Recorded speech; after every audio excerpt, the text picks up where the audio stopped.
was worth $590 million. Yeah. Yeah, you've been looking at it then, haven't you? Yeah. Are you you- need anything to it? No. Are you aware on the TV towards what happened down there in Waverly, Tennessee?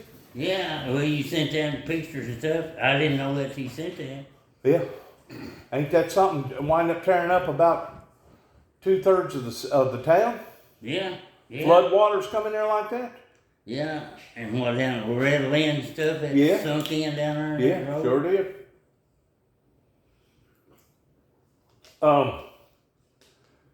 My cousin come down here from Wisconsin, and I was wondering by chance if you by chance may know of a guy. I don't forgot his name now. I'll probably remember it in a minute. That lives uptown. He's a renter. Vincent. Call him Vincent. Kind of a short guy. I don't remember his last name. Seems like I've heard of that. But he's got a lot of rental property. I might say a lot. He's probably got 4 or 5 houses uptown that he rents out, and he's supposed to be right there in the confinement of the city limits. I didn't know if you personally knew him or not. Right, man. No. Vincent? Yeah, Vincent. I think they call him Vince for short. Kind of a short guy, probably about my age, maybe a little older. No, I can't think of anybody. He's supposed to have been living up Murray for a while. I think I've heard that name. Right there in the I city don't know limits who. somewhere. I guess it requires more zeal to live in the city limits. That's considered the first class people, and the people out here is what considered the second class. Oh, is that right? I always thought more money lived outside the city because they didn't have to put up with all the BS, you know. There you go. No, I don't know Vincent. That's his first name, though. Yeah, I don't remember his last name, but he's a rental. I mean, he's got 4 or 5 rental houses. Nothing big, Yeah. nothing huge, nothing like you. Yeah. Ain't no big dog like you. Yeah, I know. Well, you looking to find him or you looking to holler at him? Yeah, it was, but I mean, it ain't no big deal. Right now, I want to talk to you about something that happened here in the county. Okay. Whenever you get through doing what you're doing, if you don't mind. No, what you got? Could you sit down and listen to us? I can sit out for a little bit because I got to go to the house. But Okay. Well, I'm recording this right now. It ain't. I don't want to know your names. I don't want to know where you live. I don't want to know your occupation. Don't want to know nothing about you. But I felt like coming over here and telling you about how these boys tried to roll me over here in Kentucky. In 2007, I come back to Kentucky, and my father, James Robert Jackson, over in Tennessee, called him up and told him he's on his way. Stop him at all costs. He's on a cop by suicide mission. And of course, whenever a World War II veteran calls the authorities up here in Kentucky, they're going to take that serious. He's on a cop by suicide mission, is what my papa told him. Well, he knows where I was going up the Land Between the Lakes. I don't know how much dealings that y'all have had with the guys up there in Land Between the Lakes, but it's basically a world inside of a world. In other words, it's a government beyond the regular Kentucky government, and they've got a lot of influence and a lot of power beyond that peninsula up there. TVA, yeah. Yeah, TVA and also the Corps of Engineers on the other side. Well, whenever I got up around Grand Rivers, Kentucky, they pulled me over. They searched me from head to toe, asked me if I was suicidal. I said, no, I ain't suicidal. I said, I'm coming up here to set up camp. I said, I've already got a camp over here pretty close to Legal Road 142 going down towards, what is it? I forgot the name of it. Dover model. Huh? Dover model down that way? No, not Dover.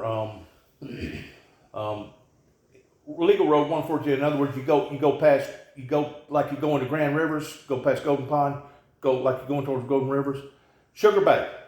Mm-hmm. You know where Sugar Bay is? Mm-hmm. Okay, well there's a legal road called 142. It's a back road back in there.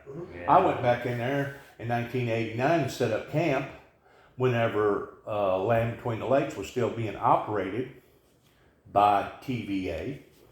And they gave up that property in 2000 and turned it over to the National Forestry.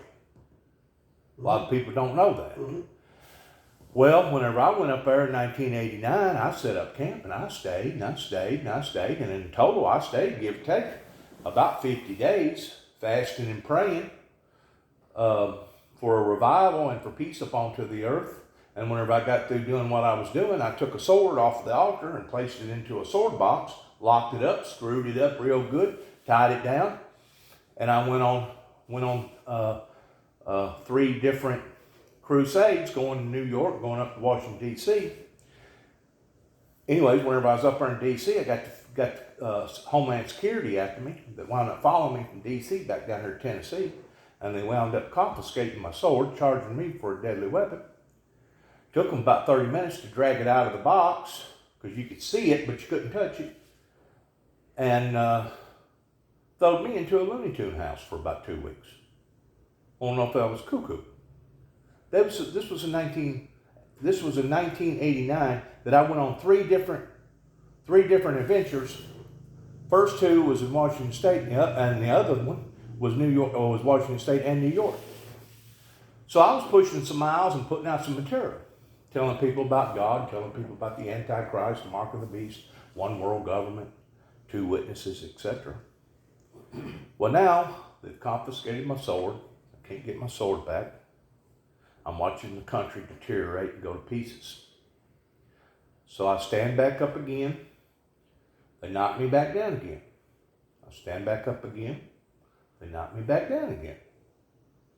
So I've stood up 3 or 4 different times.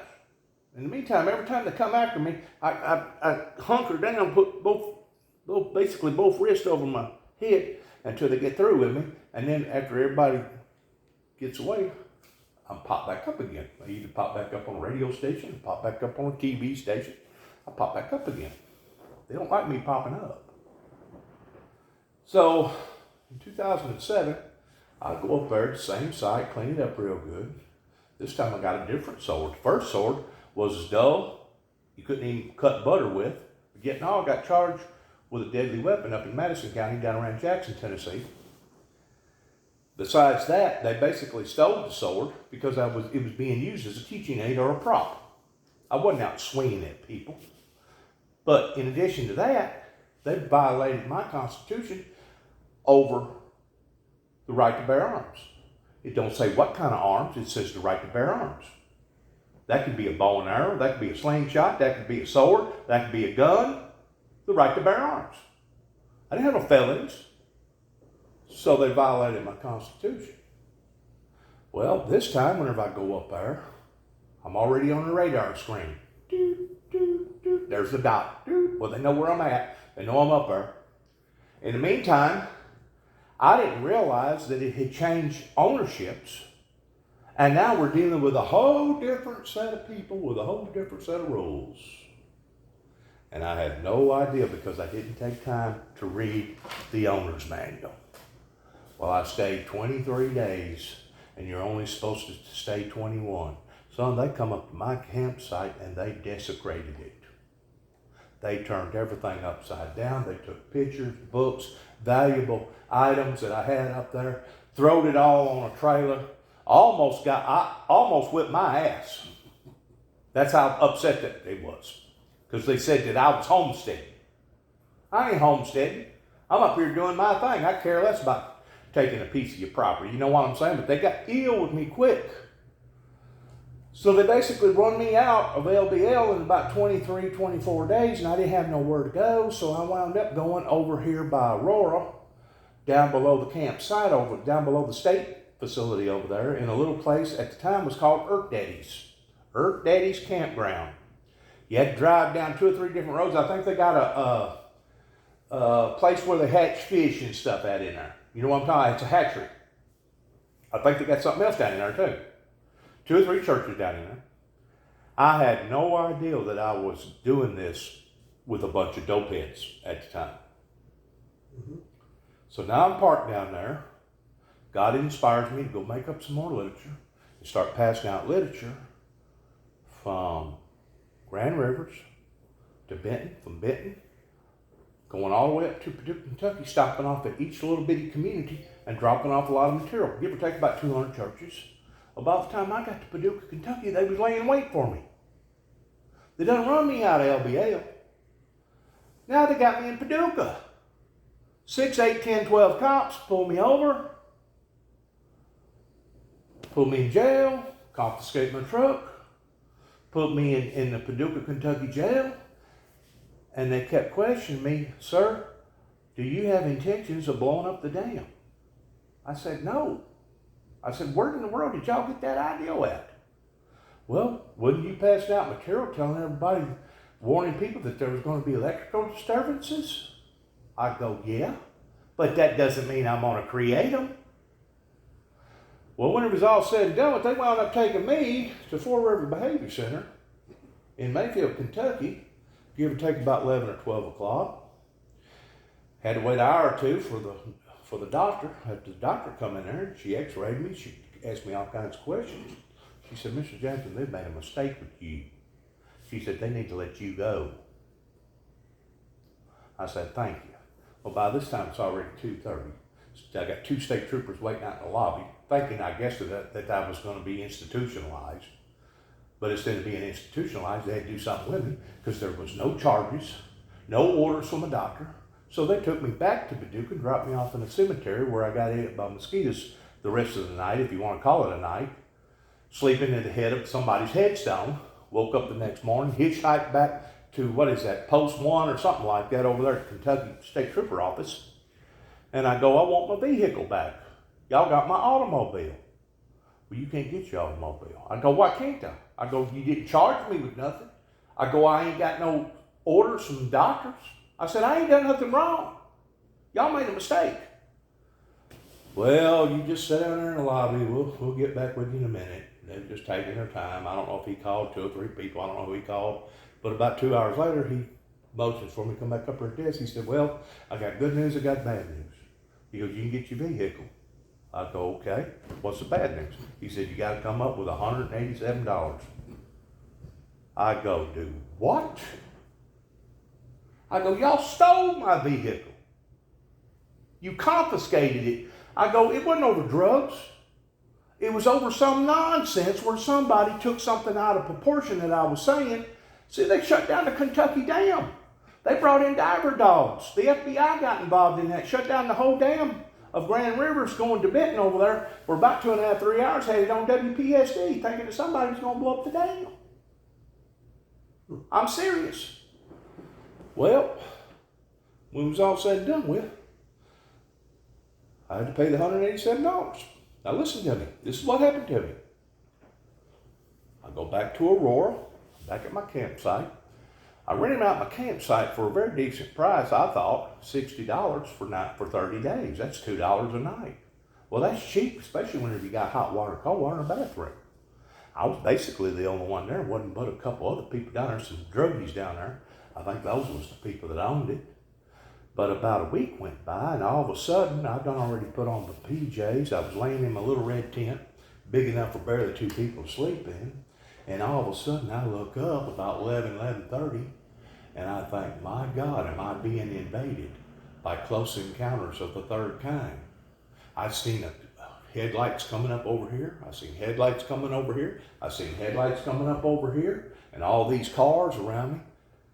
And by that time, you in the tent, get out, talking on a PA. As soon as I opened up and seen what it was, my God, there was about 7 or 8 freaking cars down there.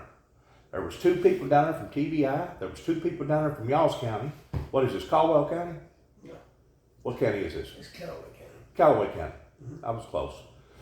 2 cops from Callaway County, 2 deputies from Callaway County. There was an FBI agent, 2 state troopers, and a state trooper supervisor wanting to know if I had any intentions towards blowing up the Kentucky Dam. At 11:30 at night, standing in my PJs, being ate up by mosquitoes while there was about 7 vehicles, all of them running and with lights on. It was just attracting every bug, I guess, this side of hell. Because they was heading right down there to where all those lights was. Me being ate up, swatting. I had wets on me from head to toe. Just from the mosquitoes. Well, after they searched my tent, searched my truck, went through everything, they was wanting me to say, yeah, I said it.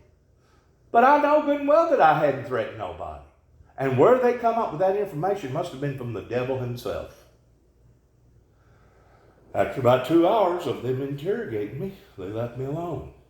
Well, God spoke to me. He said, Dennis, these people are trying to ruin you. He said, if you don't get the hell out of here, they're fixing to take you down. He said, you done went through one occurrence in LBL. You done went through another occurrence in Paducah. Now you've had 3 occurrences in less than 2 weeks. He said, they're after you. And he said, they're going to take you down, and it don't matter in what form or fashion, even if it's illegitimately, they're going to take you down. So what did I do? I loaded it up, and I headed out west. I went to Colorado. Stayed up there for about 3 or 4 months. In the meantime, it was coming fall, weather was turning. I make a telephone call to Dwayne Cameron, which was the captain of LBL out here, and I told him that I was coming back to finish out the ceremony because I didn't complete the 40-day fast, and that if anybody come up there to bother me, that God was going to strike them down dead. That wasn't a threat coming from me. I was trying to warn these people, give them an advisory, kind of like the weatherman. Well, whenever I left Denver and I come back, first thing I done, I had to confront Dwayne Cameron. He wrote me out 2 violation tickets, threatening the police officer and something else. And I thought, well, isn't this the craps? I went ahead and went on up there and done what I needed to do. I buried, I got the sword, and I put it back in another box. I made another box. In the meantime, I leave, but I come back later that winter and bury the sword on the property and left it there basically all winter and waited until the next fall to come back. In the meantime, I'm going to different places, working, making money, doing body work, basically a storm chaser. And Dwayne Cameron had never turned that ticket in because I knew where the ticket was supposed to have come through at. It was supposed to come through the headquarters down there in Atlanta. That's where the National Forest Service headquarters is down there. Mm-hmm. They work out of different branches, but you keep in mind a National Federal Forestry is all over America. They got federal forests all over, especially out west. You know, anytime you see that big Indian head, that's usually a sign that it's a national forest, kind of like Yellowstone National Park, stuff like that. And it's a whole government entity that runs that. Of course, it's actually being run in Washington, D.C., but their next stop is Atlanta, Georgia. Well, I kept calling. Did it turn it in? Call them. Did it turn it in? Finally, I go up to the federal police station up there in Paducah, and I present it to the feds. I said, look, this is a federal charge. I go, I need to know how come that this hadn't been turned in yet pertaining to me threatening these officers. Well, they got on the phone and they called this one, they called that one. Finally, they drove me back there in front of the judge. And they go, well, they have made a decision that they're not going to pursue this right now if you'll just back off and leave them alone. I said, in other words, this is an invalid ticket. Because in actuality, I didn't actually threaten none of them people. Well, You got to time out right there for just a minute. I got to take a phone call from my son. go ahead. Now, I don't want to turn that thing off for just a minute. I'm going to continue to talk to him. Well, I done heard all of it, remember? Turn that thing off for I just a listened to it minute. down there that day.